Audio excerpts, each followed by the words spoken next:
But Caitlan Clark did officially put out a statement on JuJu Watkins on her Twitter X feed, and it's a fantastic statement. But somehow, some way, people that can't stand Caitlan Clark are now turning this into something. Caitlan Clark is currently facing intense backlash simply for showing support to an injured competitor. Her well-intentioned social media post about JuJu Watkins has sparked an absolute firestorm, with critics obsessing over her choice of words and questioning her motives. The sheer absurdity of this situation reveals the darker side of what should be a supportive sports community. It's unimaginable that a simple message of encouragement would lead to such aggressive attacks. Yet here we are, witnessing the relentless negativity that follows Clark at every turn. Of course, last night during March Madness against Mississippi State, JuJu Watkins suffered a horrific injury. Did a video on it this morning. Obviously, we're all pulling for her, all right, to get better. I haven't seen any Caitlan Clark fans talking negatively about JuJu Watkins and that injury or wishing it on her or anything like that. I wish I could say the same for fans of the original WNBA fans when it comes to you-know-who, Caitlan Clark. And in fact, I think one of them made a live stream about Caitlan's knee or something like that. Let me break down this ridiculous situation unfolding before our eyes. Last night during March Madness, USC star JuJu Watkins suffered a terrible injury against Mississippi State. It was a moment that should have brought basketball fans together to support a talented young athlete. Caitlan Clark, as always, showed class by posting a simple and heartfelt message. Sending all my thoughts and prayers to JuJu, kid will come back stronger than ever, along with a red heart emoji. A kind gesture from one athlete to another, right? But of course, in the world of Caitlan Clark, even the most innocent message becomes ammunition for critics. Her post, viewed by over 1.2 million people, quickly sparked hateful comments, mainly focusing on the word kid. Some criticized her for using it, claiming it was disrespectful. One commenter wrote, "Kid, you're only 3 years apart." Another said, "You're not a 20-year veteran, check yourself." It even escalated when someone argued that, as a person of color, referring to someone as kid was offensive, especially in a belittling way. Any reason to try to bring this young lady down.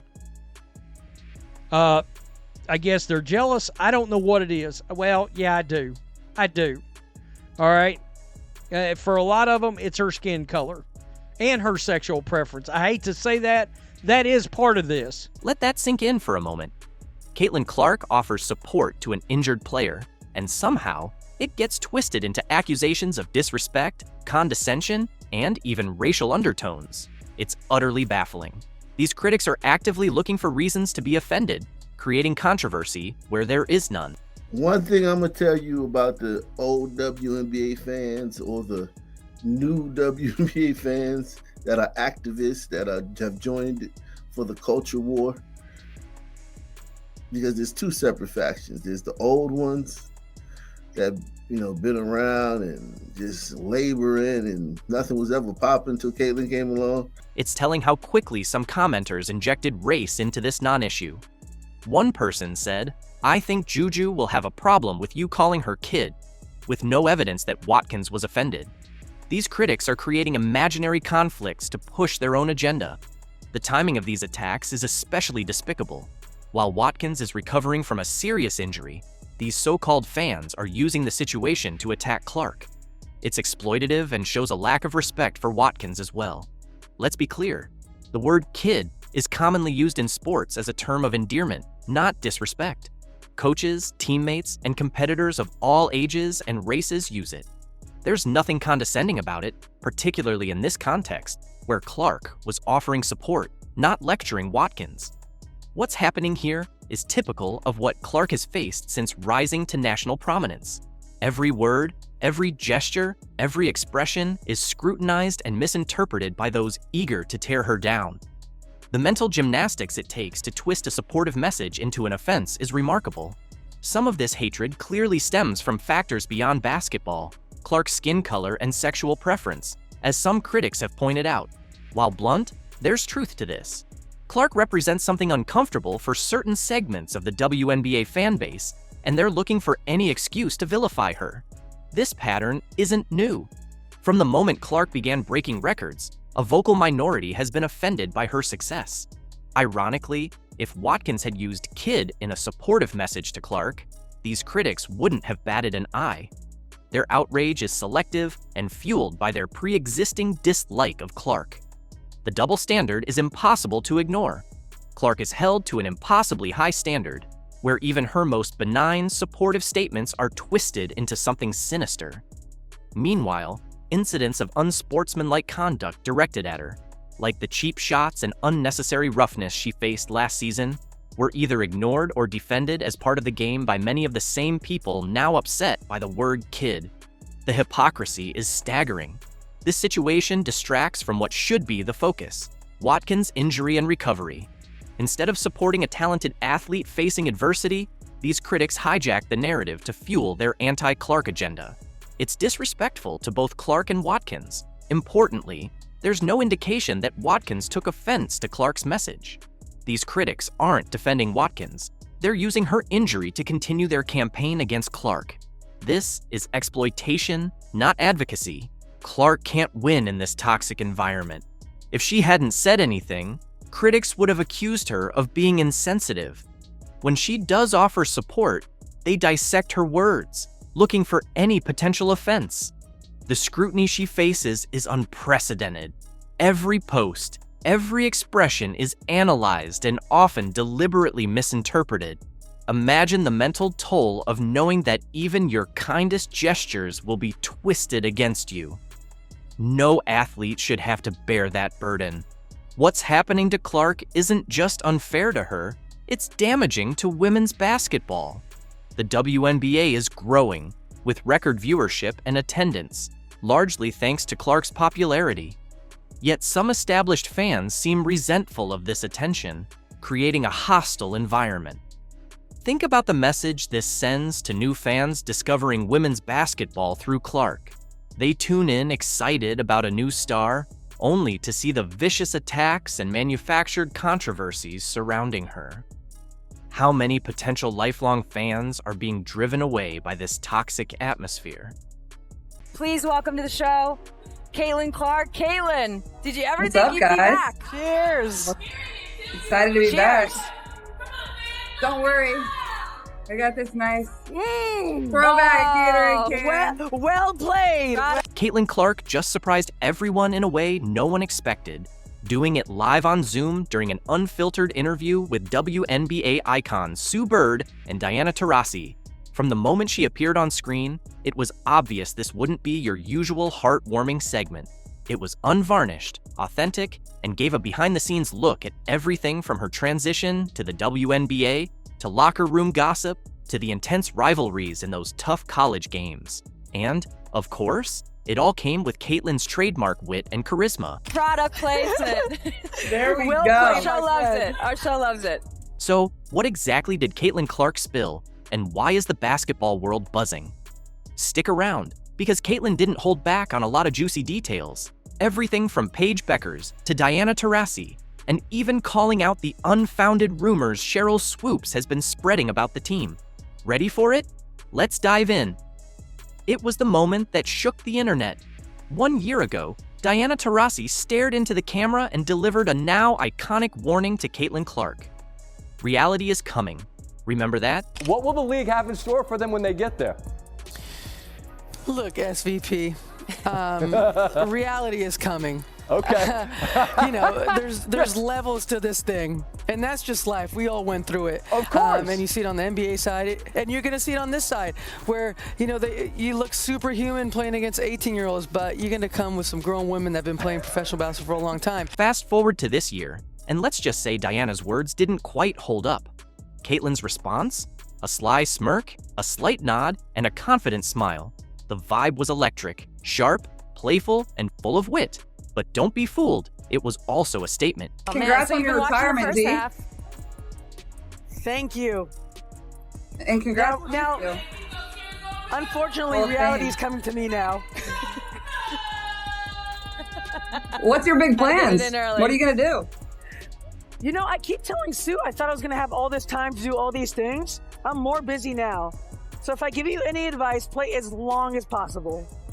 We'll see. We'll get to 10 years. Then we'll think about it. It's 10 years. For Diana Taurasi, sharing the court with Caitlan Clark wasn't just another game, it was a moment for the ages. Looking back on their first matchup in Phoenix, Taurasi didn't mince words about the atmosphere. It felt like the last game that was ever going to be played. The crowd was electric, the hype was real, and it wasn't just about basketball.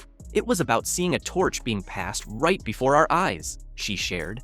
Diana spoke with deep respect, reflecting on how surreal it was to finally face the players she'd been watching dominate college basketball for years. What was it like for you two to play against each other? It was amazing.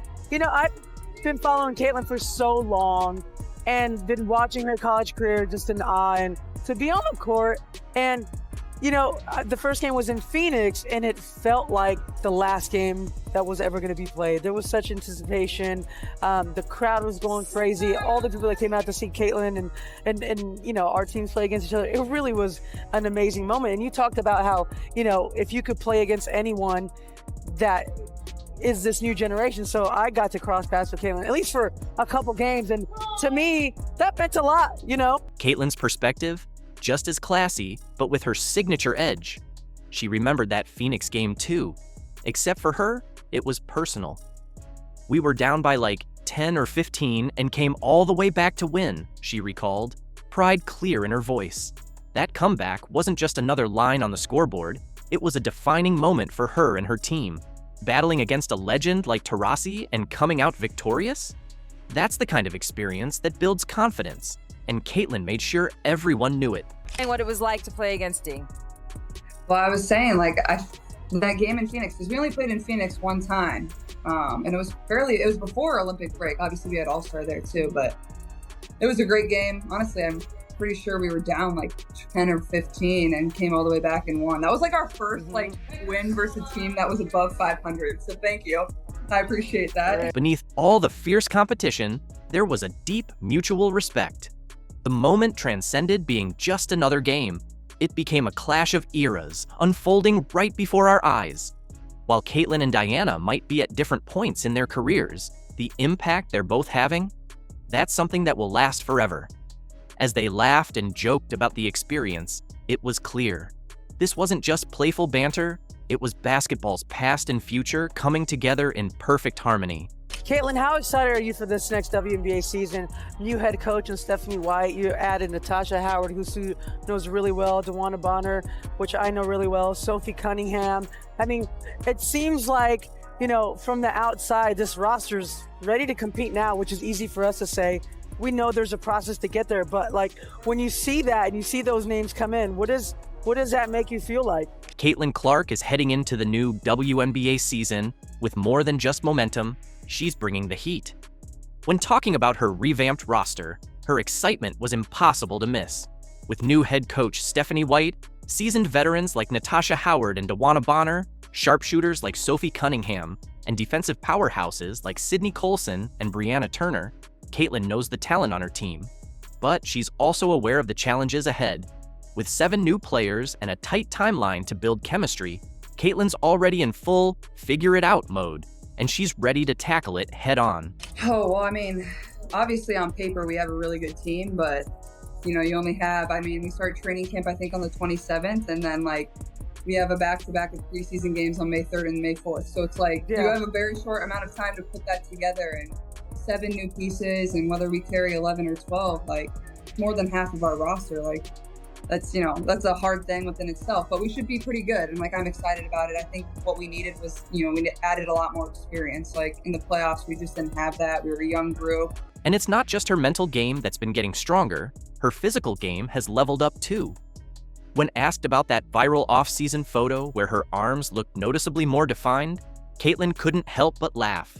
And there was the viral picture that went around showing off your guns. Everyone's wondering, have you been hitting the weight room? Was it the camera angle? What happened It was there? Like, how did you do that? I've been trying to do that for 20 years. AI is getting out of control. Come on. Caitlan Clark wasn't just hitting the weight room to look good in a photo.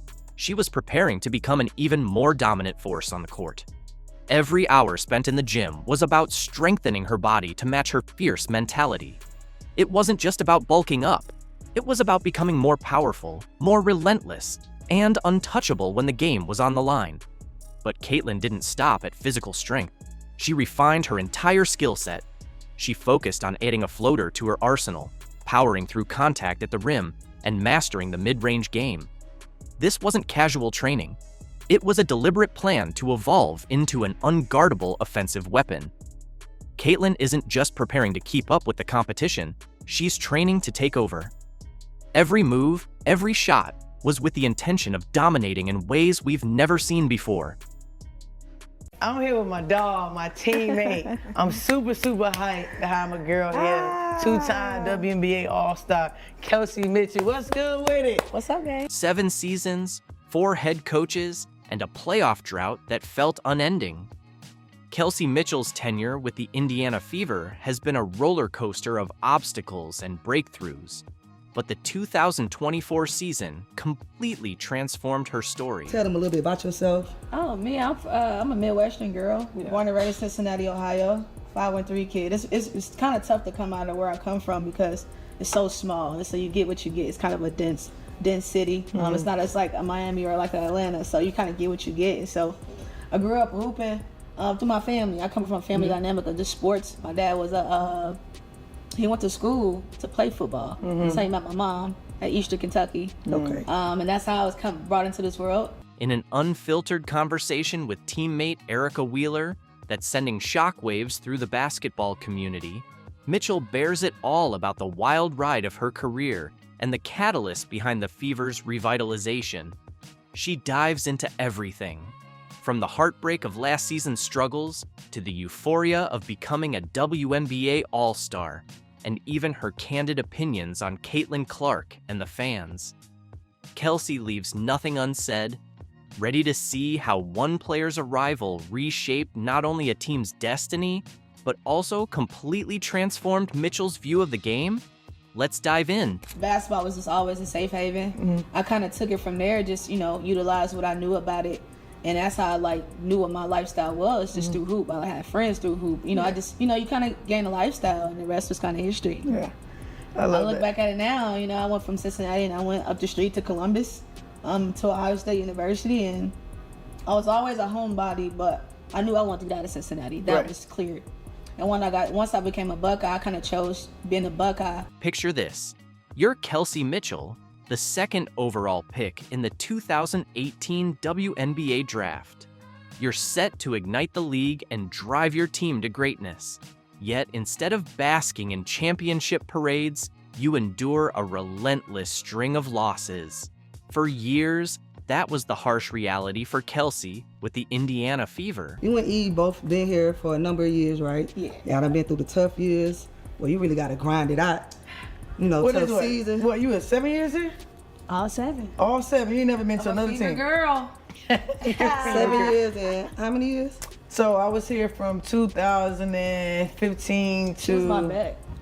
Hey, wait. Wait. Don't count my age right now on TV. Don't do that. Don't do me like that. When Mitchell first arrived in Indiana, she was bursting with promise and potential. The Fever were excited about their new star, though they had no idea of the obstacles that awaited them. Season after season, wins proved to be elusive. The Fever not only missed the playoffs once or twice, they went 7 straight seasons without a playoff appearance.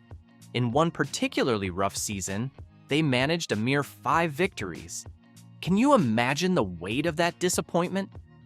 Yet, despite the team's struggles, Mitchell's individual talent shone brightly.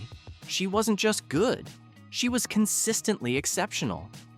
From 2018 to 2023, Mitchell averaged more than 16 points per game, a testament not to a brief hot streak, but to nearly half a decade of elite scoring. The first 3 years, you can kind of sum it up. You ain't got to give me a long story. I was there with you for 2 of them, so kind of give me what that rough patch was like, and then we can kind of skip through and get to where you at right now. Yet, individual achievements can only conceal team frustration for so long. Mitchell, always the fierce competitor, began to question her future in Indiana. The points kept stacking up and the accolades kept rolling in, yet something crucial was missing. In her own words, the points were just points and the accolades merely accolades. It simply wasn't sufficient. What she longed for was that winning team spirit, not just personal triumph. You can truly feel the hunger for collective success in every word she speaks. Yeah, I think Indy, those from my year 1 through 3.5. Well, let me just say this. I went through my 7 years in Indy. I've had 4 head coaches. So that within itself was kind of like, you know, no one really knows what an experience of like the black stick at the bottom. Trust me, I've been there. Trust me. So I was, you know, that's really how it started, you know. Now, let's dive into the topic of stability, or rather, the striking lack of it. Picture trying to construct a championship contender when the architect is swapped out every season. That's exactly the scenario Mitchell and the Fever encountered. 4 head coaches in 7 years, each with a distinct voice, system, and vision. How can anyone find their footing when the ground is constantly in flux?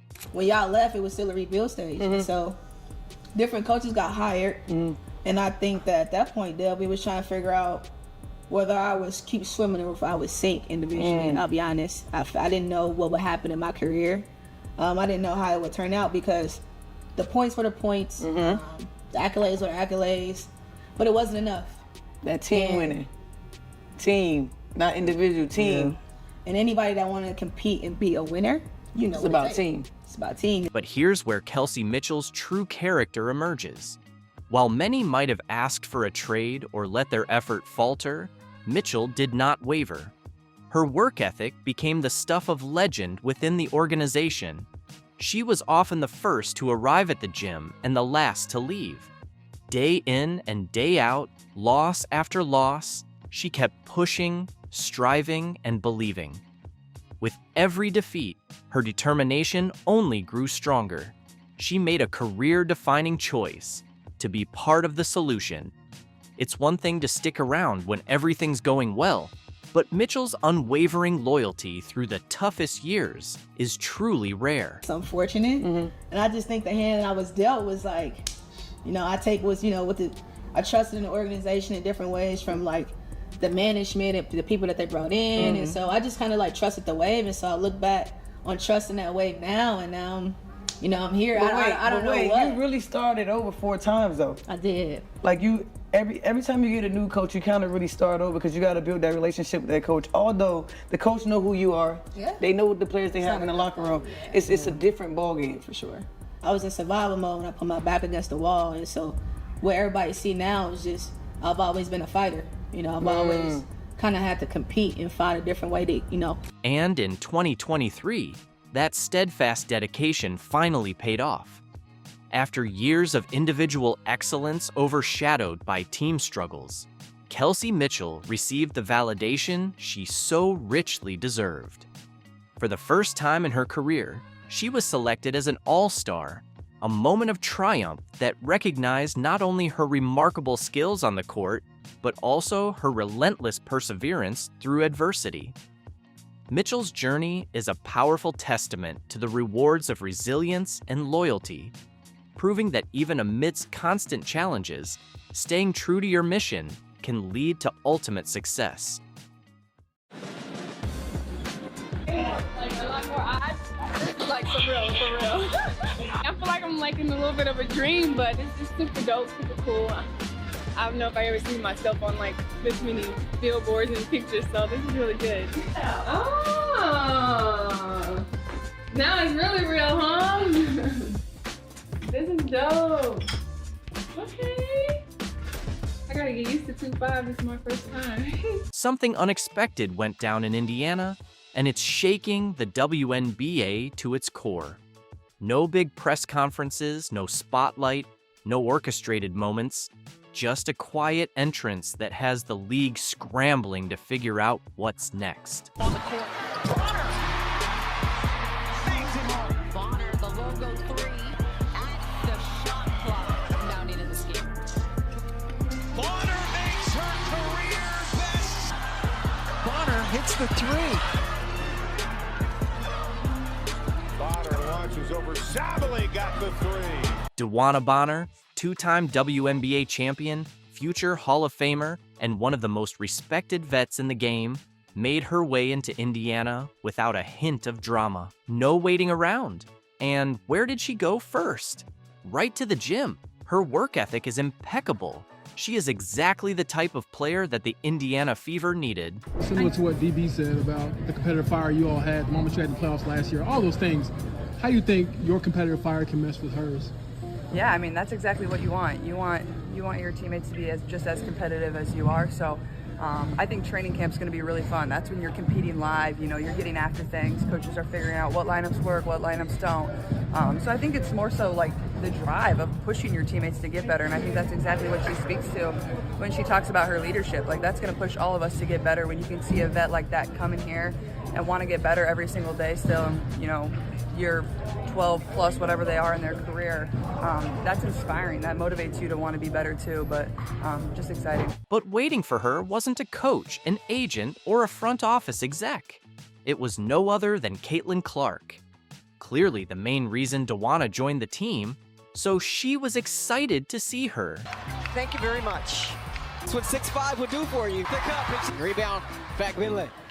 Futility from 3 for the Sparks. Over there, Finlay comes up with it. Here's Clark and Trent leaves it behind for. There's just 1 of 5. They go threes. Yeah, they do. Nice. The rookie sensation, the once-in-a-generation talent, the player every team in the league has been scrambling to figure out. South Carolina players in this game, by the way. Sure do. Tiffany Mitchell, Alicia Gray. South Carolina players in this game? Tiffany Mitchell, Alicia Gray, and the big question lingering? Why? Why would a battle-tested veteran skip the usual welcome parties to hit the gym with a rookie?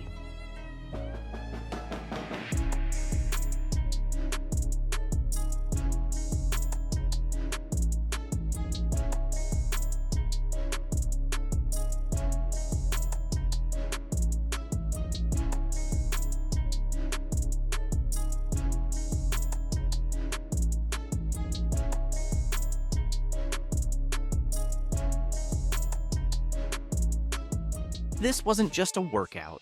This was a message to let everyone in the league know that they are coming prepared for the new upcoming season.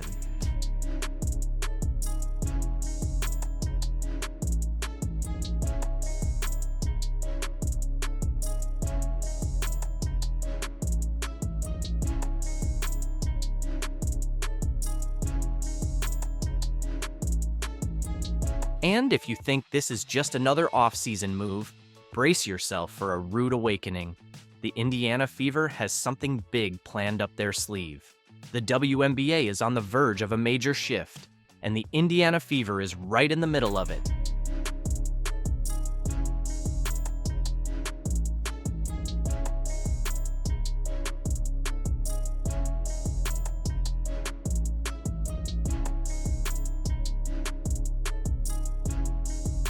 This season is just getting started, and you won't want to miss a single moment. What's up, Fever fans? DB here. So happy to be here, so excited. I'll see you guys in May. No welcome parade, no PR stunt, no fluff.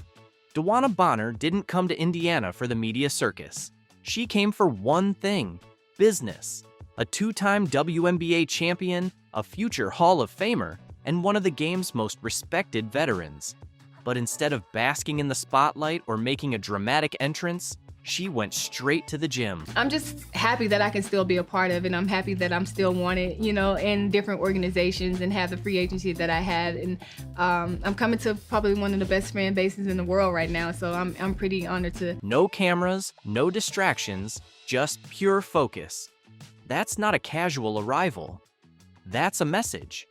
When a player of Bonner's caliber bypasses the theatrics and heads straight to work, it's clear she's got unfinished business.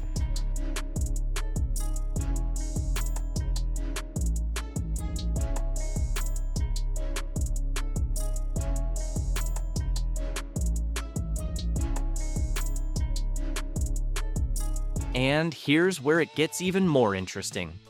Bonner isn't stepping into Indiana as the face of the franchise. She's not here to demand the ball, dominate games, or make a statement. She's taking on a role most superstars would avoid, a supporting piece to an already budding young core. I'm coming to probably one of the best fan bases in the world right now. That's almost unheard of in professional basketball, where ego usually collides with team chemistry. But for Bonner, this isn't about status, it's about strategy. She sees something special in this Indiana squad, and she knows exactly how to take it to the next level. The way they came back the second game, it just makes you excited to, okay, I want to be a part of that. They didn't lay down and quit. They came back and actually tried to beat us early, that next game. So it just shows a lot about their character and how hungry they are. And her first move in a Fever uniform made one thing obvious. She's here to win, and she's not wasting a second. She's linking up with the player poised to redefine the league, Caitlan Clark. This isn't just mentorship, it's about building chemistry, trust, and ensuring Indiana isn't just competitive, but dominant. Time and his third, currently 5 catchings for second. Time and again, Bonner's message is simple. Clark doesn't need someone to shape her. She's already built for this moment. That's what makes this move so dangerous for the rest of the WNBA. Because if you thought Bonner was just here to mentor Clark, think again. She's here to partner up, to sharpen her, to elevate her. And if that playoff battle was any sign, these two aren't just going to coexist, they're going to dominate. Let's be real. DeWanna Bonner could have gone anywhere. Teams lined up, contenders made their pitches. She had the leverage to choose a championship-ready roster. But she chose Indiana, a team still finding its stride, a franchise that, just a couple years ago, was an afterthought in the playoff hunt. That's not just a decision, that's a statement. A player of her caliber doesn't make a move like this unless she sees something the rest of the world hasn't caught on to yet.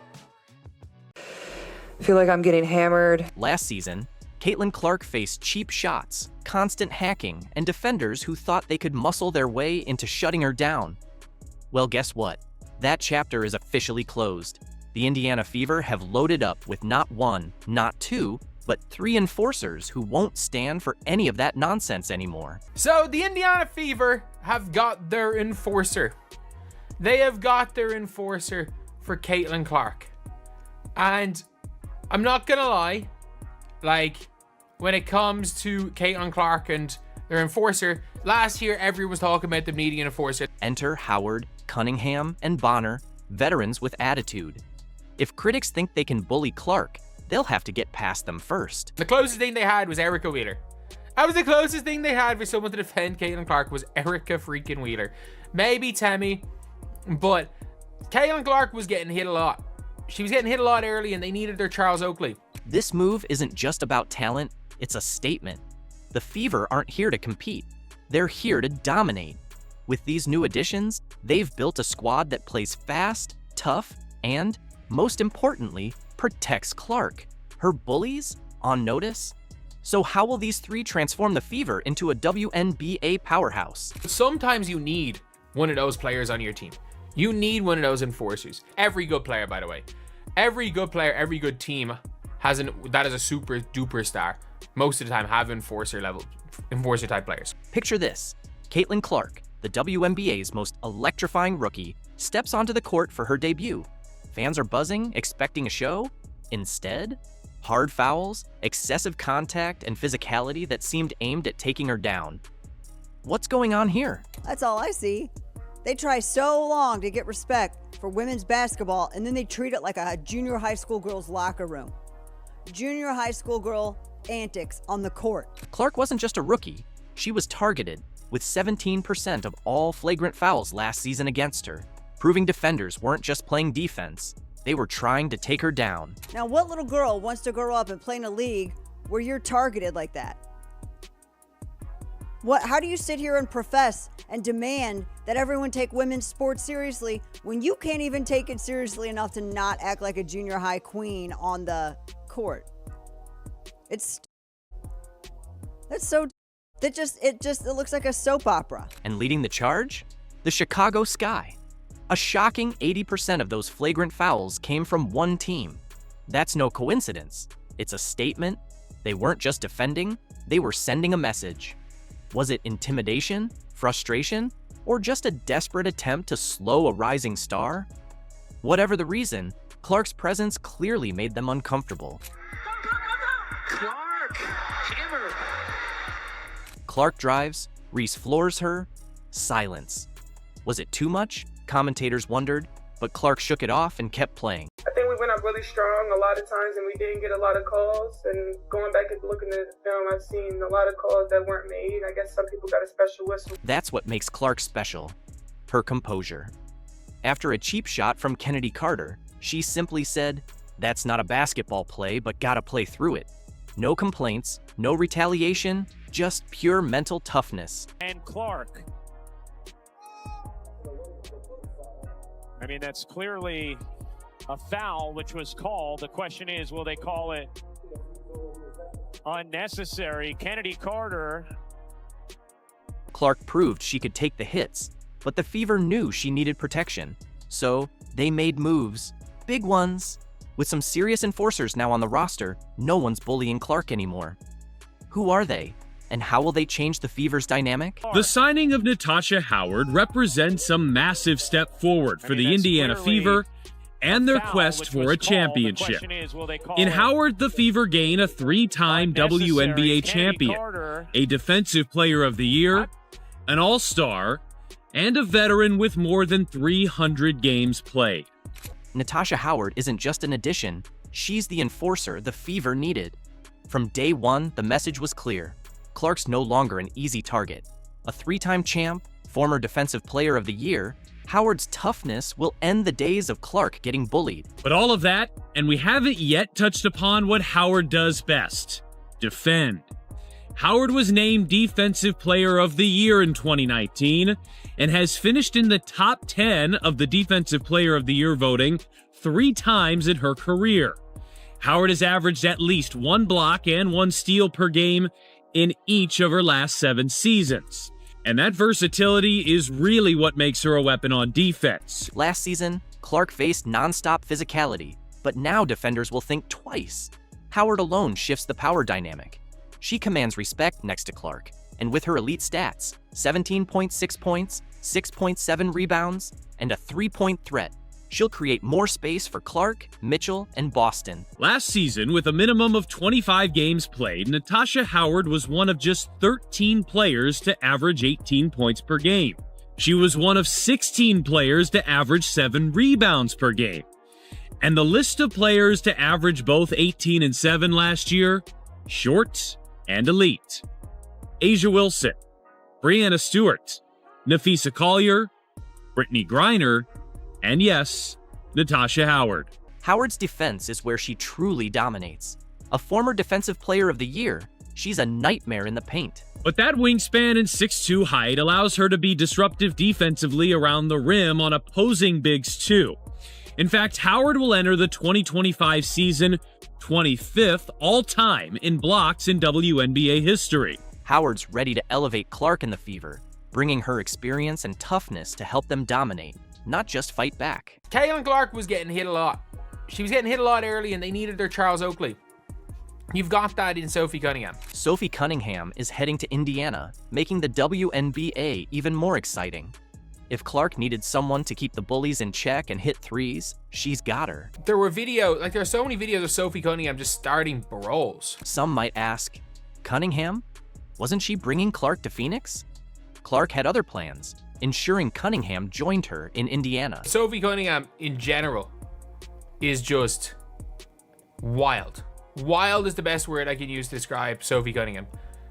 And it's carnage. It's carnage a lot of the time when Sophie Cunningham gets involved with anything. The amount of fights that Sophie Cunningham has been involved in is mental. Cunningham is a perfect fit for Indiana. She's not just tough, she's an elite shooter, hitting 37.8% from deep last season. With Clark running the offense, that number will rise. If she hits a 3, Maisha Hines-Allen fouls her and then tries to step over, And if Sophie Cunningham grabs her leg, nobody's going near Maisha Hines-Allen. But no, Sophie Cunningham will start the fight. The refs are trying to break it up.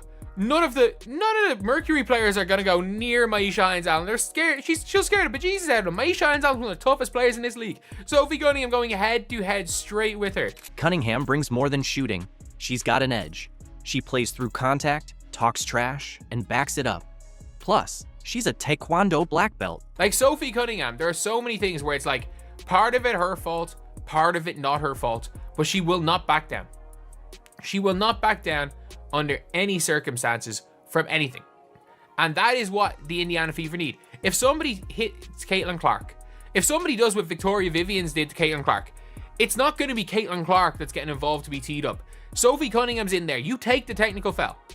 You take it. Cunningham adds versatility to the Fever's lineup as a wing who can shoot, defend, and provide leadership, averaging 8.4 points, 3.9 rebounds, and 2.0 assists last season. Like Sophie Cunningham is guarding the screen here, and she just takes a hard hit, nothing major. So she's down, and then after taking a hard hit, just gets back up and laughs. Gets back up and laughs a bit. Cunningham thrives in high-pressure moments, bringing toughness, experience, and fearlessness. Whether it's hitting a clutch three, locking down a guard, or stepping up when things get chippy. She takes the hard hit and goes down, obviously, gets back up and just laughs. Like, that's a legitimate thing where you're like, okay, yeah, this is a person who is just, like, there is a toughness there with Sophie Cunningham. And, like, she's not scared. Cunningham's presence ensures defenses can't collapse on Clark and Boston, as her perimeter shooting ability forces teams to think twice about doubling Clark, making the Fever's offense even more dangerous. So, yeah, like, a solid signing for what she does on the floor.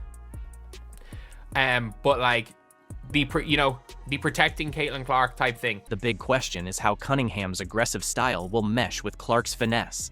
But one thing's for sure, Indiana just got a lot tougher, and the rest of the WNBA better take notice. She's just a smart player. You already see what she's done in her rookie season, and I think she gets the ball to people in the right positions to help them be successful, so that's huge. And I'm hoping that I can give her a little bit more leadership and knowledge for her to understand this league a little bit better. And like I said, when playoffs hit, she'll be ready. DeWanna Bonner isn't just joining the Fever. She's here to reshape their culture and bring championship experience, making it clear Indiana is ready to win now. Our first game in Indiana, we gotta get a win. Bonner's addition turns the Fever from an exciting young team into a championship contender, adding elite defense, clutch scoring, and floor spacing alongside Boston, Clark, Mitchell, and Cunningham. What excites you the most about this team that you're going to be joining? I mean, they have dynamic pieces in CC and Kelsey Mitchell and AB, Lexi Hall. I mean, they have a great core, so why not just add to that and try to, take us to the next level in the playoffs. They were in first round, and I played against them in the first round, and the way they came back the second game, it just makes you excited to, okay, I want to be a part of that. They didn't lay down and quit. They came back and actually try to beat us early, that next game. Bonner's not just a skilled player. She's a true leader, elevating Clark, Boston, and Mitchell by studying their game and maximizing their strengths. Like I said, hopefully I can make her job a little easier and she can make mine a little easier. But I think she's a great person, and we, been kind of connecting here. We had a great workout this morning, and it was fun. She's a fun kid. Bonner sees something special in Clark's competitive fire and is ready to guide her towards superstardom, using her experience to push Clark to new heights. Kind of went on this crazy run, and they were the most well-gelled team at that time. They went from the bottom straight, and they just kept trending. And it was like one of those teams you're like, man, you don't want to really see them in the playoffs. So we got the matchup, and I think our experience helped us very well. But that second game, they came out, and it was like, yeah, they just kind of went on this trajectory that was just like on the rise, and it was literally Fever on the rise during right after All-Star. So that's exciting. That's exciting for me to see, and that kind of helped me with my decision. Last season, the Fever lacked experience, but Bonner brings postseason know-how, leadership, and the ability to close games. all while elevating Clark to new heights. That experience to a young, maturing team, what can you provide? I'm hoping that I can provide a little bit of leadership, but I feel like they're a team that last year helped them a lot and understand the dynamics of playoffs. It's a whole different ball game when playoffs come, and I feel like they're a young team, but they're a good team, and hopefully I can just provide the knowledge and explain playoffs to them a little bit better so we can be better prepared and don't get punched in the face the first game. And it's hard to come back when you do that the first game. It's hard to come back and try to win 2 straight against a veteran team. So I think they got it. What does Bonner's arrival mean for Indiana? Everything.